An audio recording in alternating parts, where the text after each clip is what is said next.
Good morning student. आज करने जा रहे हैं बेटा हम topic effect of temperature on resistance and resistivity. तो हमने देखना है कि जो टेम्परेचर का इफेक्ट है रेजिस्टेंस और रेसिस्टिविटी पे क्या होता है। तो जनरली हम क्या लेते हैं, एक वायर लेते हैं। जैसे हमने एक वायर ली, ये हमारे पास एक वायर है।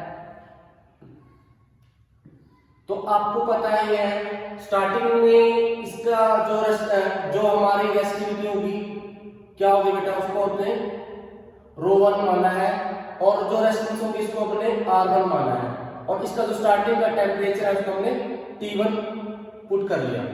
ठीक है, तो जैसे हम इस वायर को हीटअप करते हैं, हीटअप करने के बाद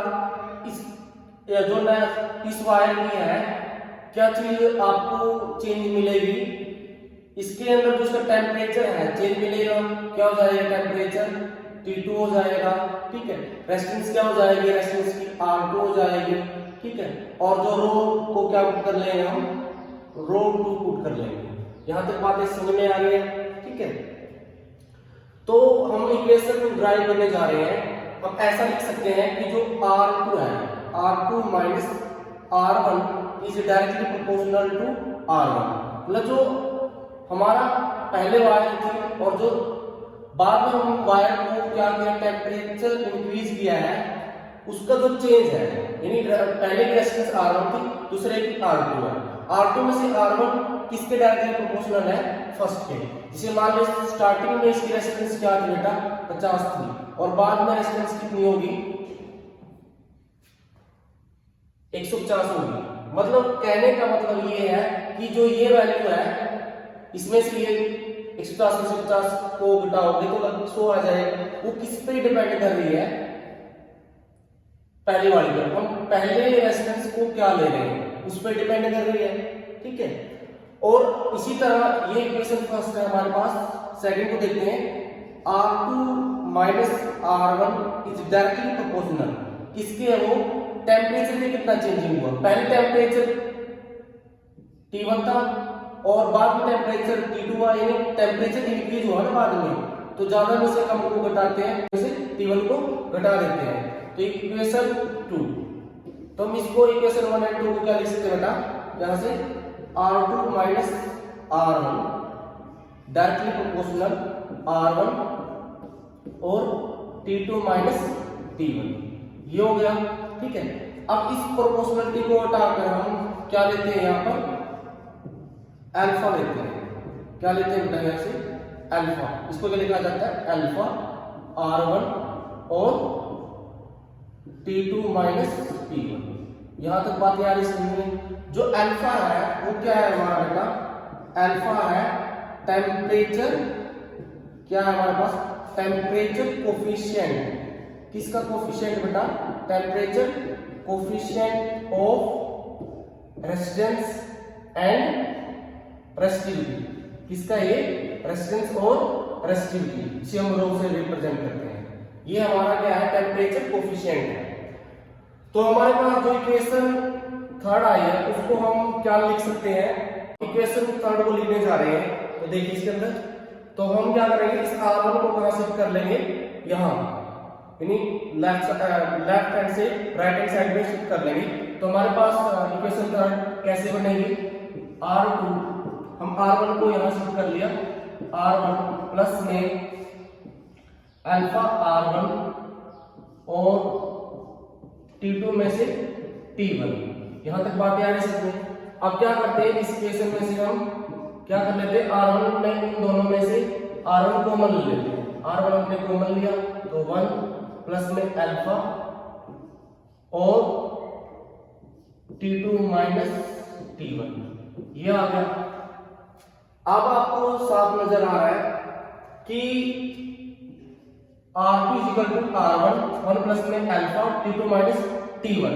इस फॉर्मूले को ऐसे भी लिख सकते हैं, 1 प्लस में अल्फा और इस टेम्परेचर को, चेंजिंग टेम्परेचर को इससे रिप्रेजेंट कर सकते हैं।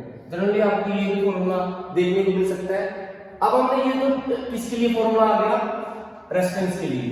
किसके लिए आ गया बेटा, रेजिस्टेंस के लिए। रेजिस्टिविटी के लिए कैसे बनाएंगे, जैसे हमने ये फर्स्ट वायर थी, इस वायर के अंदर हमने रेजिस्टेंस को क्या बना था, इस वायर में R1, और जो हमारे पास रो थी वो रो1 L, इसका लेंथ थी, और A क्या था इसका एरिया। सेकंड केस में हमने इसको क्या माना था, R2 और रो2 L/A। अब इसी R1 और R2 की वैल्यू को यहां रखते हैं, तो आपको पता है R2 का कोड क्या हो जाएगा, रो2 L/A, और यहां R1 के स्थान पर क्या रखेंगे आप, रो1 L/A। तो आपको साफ नजर आ रहा है यहां से, तो यहां से L से L कट गया, A से A कट गया, तो आपका जो रो2 इजिकल टू में रो1 क्या आ जाएगा, प्लस में अल्फा और टेम्परेचर के अंदर चेंजिंग। ठीक है, तो आप इस फॉर्मूले से आप ये फॉर्मूला भी ड्राइव कर सकते हो। हम ग्राफ ड्रा करते हैं बेटा। पहले ये ग्राफ किसके बीच में है, आपका टेम्परेचर और रो और रेजिस्टिविटी के बीच में है। किसके लिए ये बेटा, मेटल के लिए। क्या होगा, मेटल केस में। ठीक है, तो आपको पता ही है मेटल केस में क्या होता है, जैसे हम मेटल के टेम्परेचर को इंक्रीज करते हैं, क्योंकि ग्राफ किस बीच में है, रेजिस्टेंस या रेजिस्टिविटी और टेम्परेचर के बीच में है। तो इस केस में क्या होगा, जैसे हमने टेम्परेचर को इंक्रीज किया तो आपकी रेजिस्टिविटी क्या होगी बेटा, इंक्रीज होगी। क्या होगी, आपकी रेजिस्टिविटी इंक्रीज मिलेगी। किस केस में, मेटल केस में। जैसे आप इसको किसके अंदर लोगे, एलॉय के अंदर लोगे, टेम्परेचर और यहाँ पर R और ये रेजिस्टिविटी। ठीक है, किस में लोगे बेटा, एलॉय में। क्या लोगे, एलॉय। ठीक है, एलॉय के केस में क्या होगा, आपका टेम्परेचर और रेजिस्टेंस के बीच में जो ग्राफ बनेगा वो क्या बनेगा बेटा, स्ट्रेट लाइन ही बनेगा। क्या बनेगा बेटा, स्ट्रेट लाइन बनेगा। अब जैसे यही ग्राफ आप सेमीकंडक्टर में लेते हो, इसमें लेते हो बेटा, सेमी कंडक्टर में लेते हो, तो आपको देखने को मिलेगा, क्योंकि T और किसके बीच में है, R और रो।